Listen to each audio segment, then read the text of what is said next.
Asylum films have taught us all about the modern-day knockbuster. That's where you take a pamphlet listing all of the coming attractions, you select which ones you think are going to be box office hits, and then you pool together some money you've gotten from your Yellow Submarine tin lunchbox, make yourself a direct-to-DVD movie with a similar plot and title that tricks the asses of every single trailer trash Riri dumbass who goes to the video store.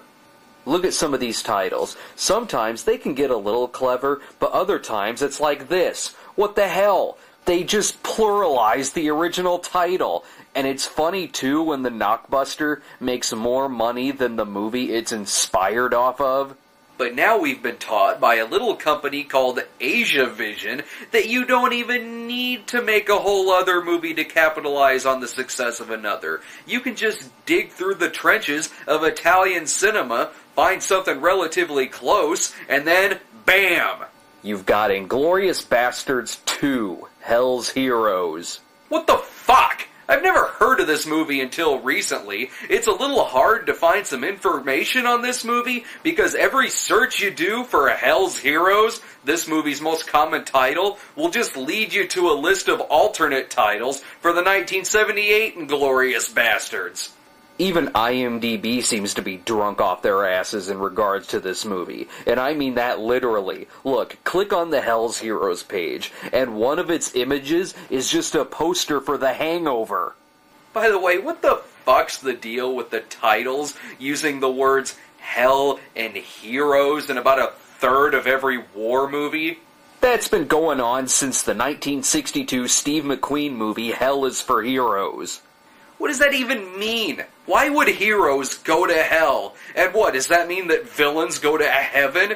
Hell is for heroes, heaven is for villains? The 60s were fucked up. And check out this fucking tagline for Hell's Heroes. When you're going into hell, it's good that your daddy is the devil.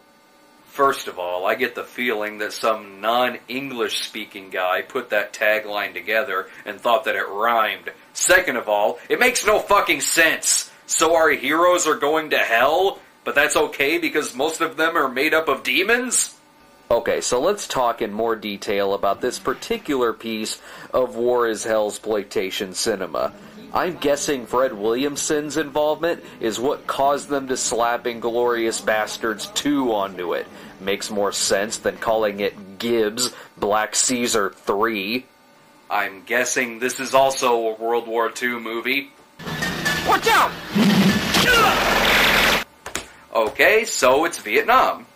The distributor can't even get the fucking wars right. This movie is nothing like the Inglourious Bastards. It's got war in it, and Fred Williamson, that's about it. While one is a big and boisterous Kelly's Heroes flick, the other is a Nam movie so fucking dark and dismal that Kelly would have just assumed taking his heroes to Jonestown. These movies wouldn't even make a good double feature with each other. That's like conning a World War II fan into watching Full Metal Jacket by calling it Sands of Iwo Jima 2.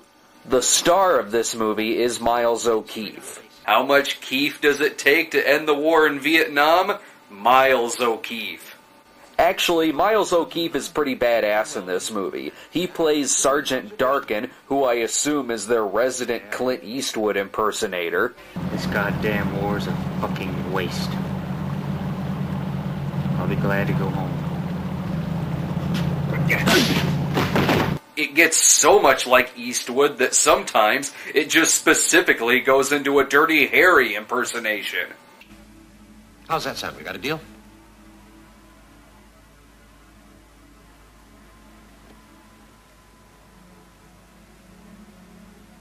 Swell.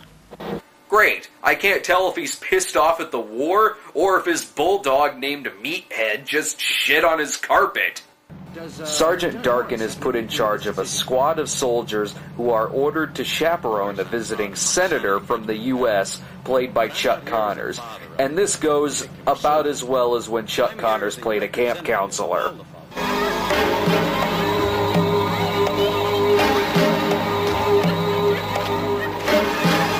Don't touch that, Senator!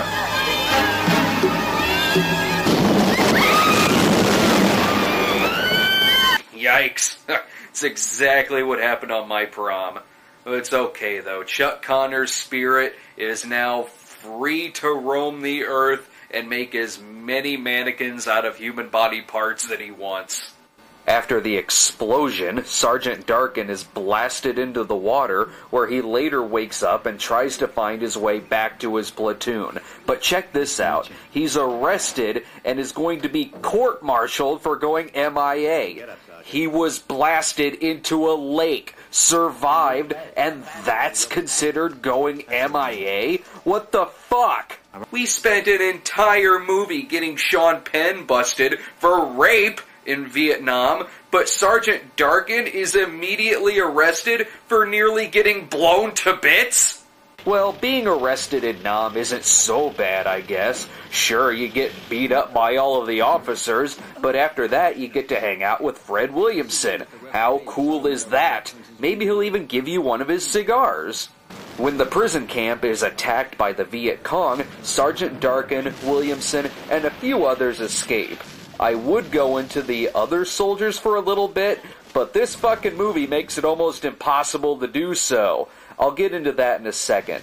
This movie is a little more realistic of a Vietnam movie than The Green Berets, in that at least this movie knows which direction the sun sets.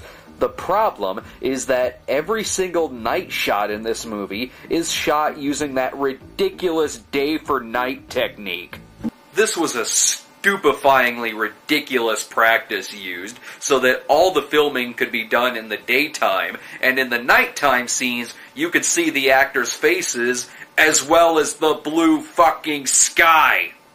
In this movie, it wouldn't have made any difference if they just shot all at night with absolutely no lighting, because you can't see any of the actors' faces.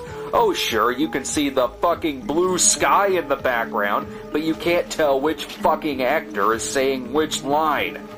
Let's get out of here before they get us, too. Alright, cool it, huh? Just fucking cool it. And maybe they didn't get him. It's like that through the whole second half of the movie. There's a part where a Viet Cong soldier turns up, and it's so fucking dark that for a second I thought it was Jack Palance. This movie was directed by a pseudonym named Max Steel. Oh great, it's directed by a Martin Cove character. No wonder it's so dark and grungy looking. The director's real name is Stelvio Massi, and sometimes he went by the name Steve Rock. If you look at the guy's filmography, most of his movies look like they were made for people named Max Steel or Steve Rock. Some of this guy's credits include movies like Mark the Narc, Destruction Force, Magnum Cop, and Mondo Cane 2000. Gah! This movie is like watching a Bruno Mattei jungle action adventure, but without all the humor. It's a grim, almost depressing experience. Every action scene looks like it was filmed in the Black Hole's Turnpike. Also, some of you have noticed that a lot of the movies I do on here have foreign subtitles. That's because a lot of these movies don't have a legit DVD release, so when I come across them, it's from a foreign source, in which case they come hard-coded in either Hebrew, German, Polish, or Japanese subtitles. If I could turn off the subtitles, I would, but with these kinds of bootlegs, I can't. I got my copy of Hell's Heroes before its recent DVD release. There are a couple moments, though, where I'm not really sure about the subtitling here. What the hell does that mean? That isn't what this character is saying at all. I can tolerate multiple stabbings or mutilation on film, but what I won't tolerate is filthy subtitling. Bastard. They ought to court-martial you.